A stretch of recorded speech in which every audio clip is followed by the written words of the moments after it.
What's going on, TTC? The new Rob Report post-game wrap-up. What's up, 12th man? What's up, division champion 12th man? It's about time. The season has finally come to a close, the regular season that is. We got the win over the St. Louis Rams, and we are the division champions once again. 13-3 on the season, and man, oh man, a beautiful regular season. Now it's time to go ahead and take it into the postseason and all the way to New Jersey. Thoughts on the game? Man, it was it started off slow. Well, it started off fast, real fast right away, and then very slow. I was very disappointed in how our offense was playing early in the game. We should have been up by a whole lot of points. I really don't know what the holdup is. It's an NFC West battle. We play each other well, but again, forcing turnovers, and with the exception of Malcolm Smith's pick six, getting the ball back with the short field and not able to turn it into touchdowns. That's piss poor, and I don't. It makes me a little uneasy knowing that we have regressed into the playoffs. Where there's teams like Carolina, teams like even Frisco, Arizona had they made it. Teams that are playing better. They're on the upgrade on their way into the postseason, whereas we are kind of like backpedaling. And regressing in our play. So that part leaves me uneasy, but it doesn't matter. Our defense is tippy tops, right? And Byron motherfucking Maxwell, I said it on my Facebook earlier, Byron Maxwell is Richard Sherman rebooted. I'm telling you, he is the reincarnation of Richard Sherman. They are one and the same person. We have two Richard Shermans now. Just the other one's name is Byron Maxwell. And Walter Thurman, I do not believe, if he stays a Seahawk, I don't believe he'll be taking that spot back. I don't believe so. Byron Maxwell has played his ass off in his opportunity he's got here late in the season, and I'm going to go ahead and say that he's going to continue to play that well. I don't see Thurman taking his spot back this postseason or next season. I don't see it. If he stays a Seahawk, that is. So, yeah. Byron Maxwell and Richard Sherman. We have. I mean, it's the Legion of Boom. It's the new Legion of Boom. Legion of Boom had a little bit of a exodus midway through this season, and we replaced them with new Legion of Boom players, with new players for our needs. So, yeah, man, it's yeah, we've got our whole defense should be the lead. They shouldn't just be those four players that were what it was previously. It shouldn't just been Browner and Sherman and Thomas and Chancellor. It should be all 11 players on that defense should be the Legion of Boom. I'm motioning for that, right? I'm motioning. I'm motioning. Okay, set forth a motion for the Legion of Boom to be incorporating all 11 of our defensive starters, because all 11 of our defensive starters are making motherfucking plays. Malcolm Smith, now he's in there stepping in for KJ Wright. But KJ Wright, I mean, they're all Legion of Boom. They're all Legion of Boom. So, man, good game. Hey, how about Golden Tate? Playing his ass off today? They went at Goldie early in the game. They were right at Goldie. They were knocking him down. They were throwing him down. Goldie took a big hit on that punt return, and I think he might have got dazed because it looked like he was gonna have a chance to, he got hit and knocked way back, and then he kept his footing and then turned around. I thought he was gonna be able to turn the corner, but then he just fell down like his legs failed him, and so I'm thinking maybe he found himself a little dazed. That was a pretty big hit. Or maybe he just slipped. I don't know. But, yeah, Golden Tate, man, he was getting knocked around early. And St. Louis came in with the plan to do that on purpose because they didn't like Golden Tate after what he did to him last time. And and then the second half, Tate went off. The spotlight was on Golden Tate. They put the crosshairs on Golden Tate. Okay, he had the target on his back. But then the spotlight was on him. and he was Showtime Tate. Showtime Tate went off and played his ass off in that second half. And, oh, poor Janoris Jenkins. Are you mad, bro? Janoris Jenkins, you mad, bro? Twice. And almost, it was like deja vu. It was a glitch in the Matrix. It was deja vu that way that play went down. Exactly the same way, minus the taunting penalty. Janoris Jenkins and Golden Tate one-on-one down the left sideline. Pass was thrown up, jump ball. Golden Tate holds up, jumps, makes the catch, while Jenkins flails past the play onto the ground, and Golden Tate goes for the score.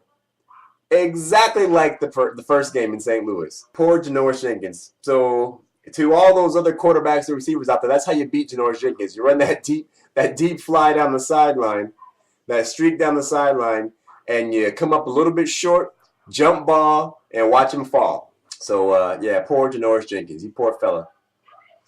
So, yeah, man. Marshawn Lynch ran the ball well today, just under 100 yards.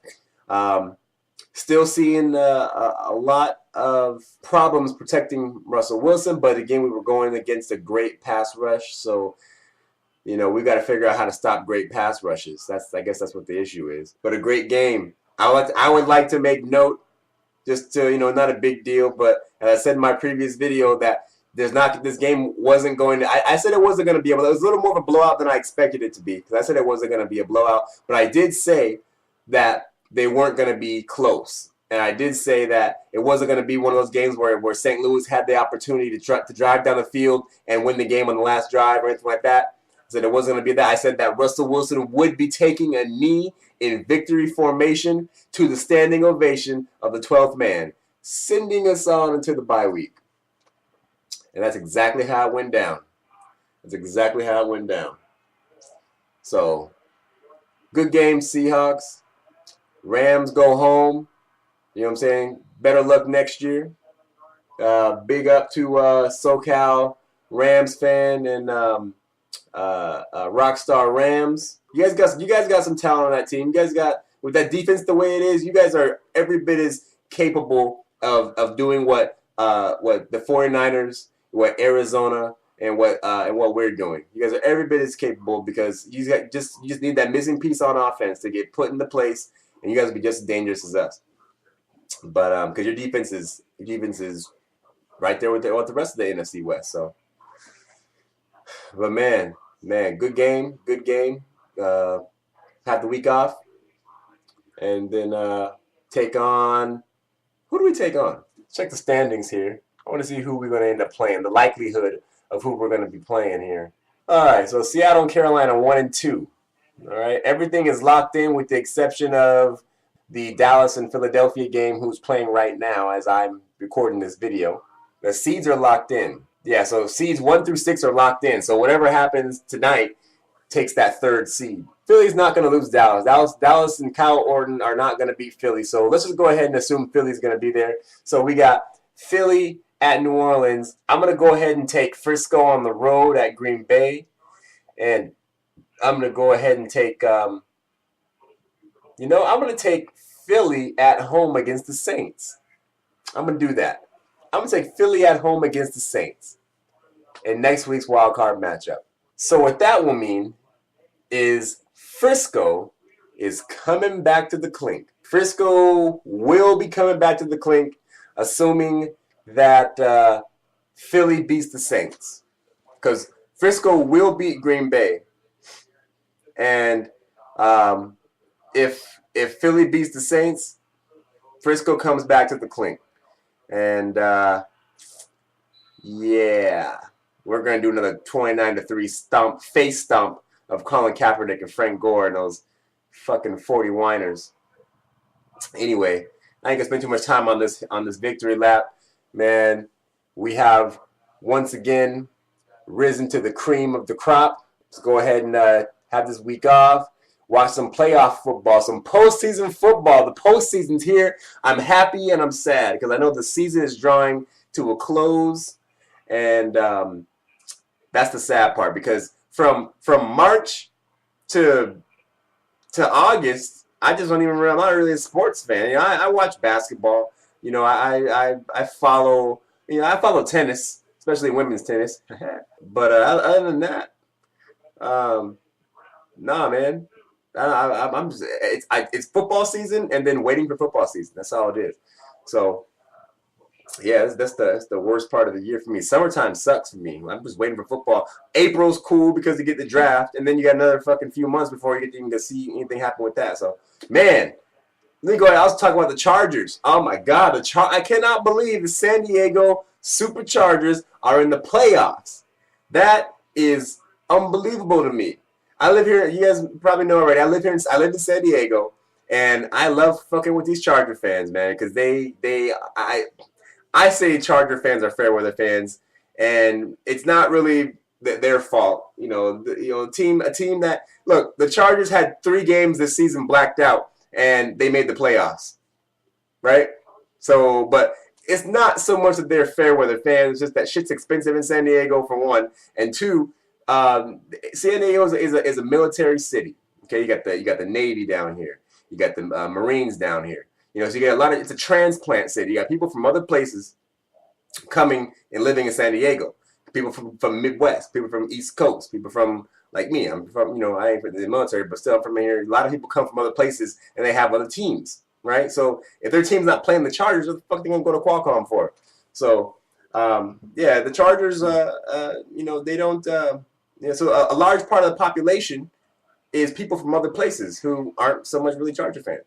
So, yeah, Chargers made the playoffs, man. So I know I'm going to go to work tomorrow, and people are going to be just feeling like they're all 10 feet tall, because Chargers wasn't looking like they were doing nothing this year, but they stayed in it. And I mean, they needed so much help today. Baltimore, Miami, man, all they had to do was win. And then once they lost, all the Chargers had to do was win. They act like they didn't want to beat the third string roster of the Kansas City Chiefs. So, oh man, that was a crazy day. It was a crazy day. But hey, big up to the Chargers. Big up to all my friends who are Chargers fans. I should have went to the bar that I go to and watched the games down there, because that would have been fun. That would have been fun. That's all I got. I've been on too long, longer than I expected to be in the first place. Congratulations, Seattle Seahawks. Congratulations, 12th man. Your team is there. The #1 seed in the NFC, on the way to New Jersey. And, well, we don't play anybody next week, so just for the hell of it, fuck the 49ers. Go Hawks.